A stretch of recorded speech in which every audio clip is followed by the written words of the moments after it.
Hi friends, welcome to my YouTube channel Odisha అత్త తెలంగాణ కోడలు. ఈరోజు అయితే నేను మా ఇంట్లో బీరకాయ పచ్చడి చేస్తున్నాను. 1 కేజీ వరకు బీరకాయలను తీసుకున్నాను. చిన్న ముక్కలుగా కట్ చేసుకొని మంచిగా శుభ్రంగా కడుక్కోవాలి. బీరకాయ పచ్చడికి కావాల్సిన పదార్థాలు: 2 టమాటాలు, ఒక 4-5 పచ్చిమిర్చి, వెల్లుల్లి, జీలకర్ర, మెంతులు, ధనియాలు. ముందుగా ఒక కడాయి పెట్టుకొని కొద్దిగా ఆయిల్ వేసుకొని, ఆయిల్ వేడైన తర్వాత పోపు గింజలు, పచ్చిమిర్చిని చిన్న ముక్కలుగా కట్ చేసి వేసుకోవాలి. తర్వాత కొద్దిగా ధనియాలు వేసుకోవాలి.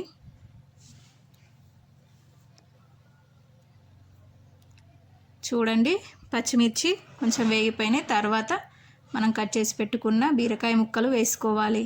ఫ్రెండ్స్, నా వీడియో మీకు నచ్చినట్లయితే లైక్ చేయండి మరియు నా ఛానల్ని సబ్స్క్రైబ్ చేయండి. అందరికీ షేర్ చేయండి. ఒక 2 టమాటాలను చిన్న ముక్కలుగా కట్ చేసి వేసుకోవాలి.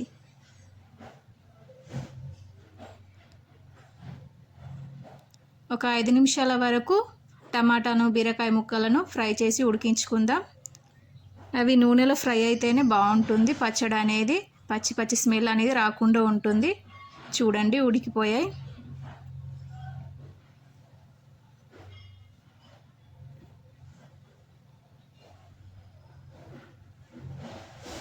ఒక చిటికెడంతా పసుపు వేసుకుందాం, ఎక్కువ అవసరం లేదు. 1 స్పూన్ సాల్ట్ వేసుకోవాలి.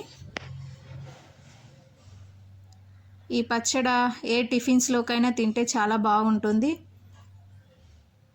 ఇంకా బజ్జీలోకి అయితే ఇంకా చాలా బాగుంటుంది. చూడండి, అన్నీ ఉడికిపోయింది. చివరిలో కొద్దిగా కొత్తిమీర వేసుకొని ఒక 2 నిమిషాలు ఫ్రై చేసుకొని ఒక 5 నిమిషాలు చల్లారనిచ్చి మిక్సీలో వేసుకుంటున్నా. కొన్ని వెల్లుల్లి, కొంచెం జీలకర్ర వేసి మెత్తగా మిక్సీ చేసుకోవాలి.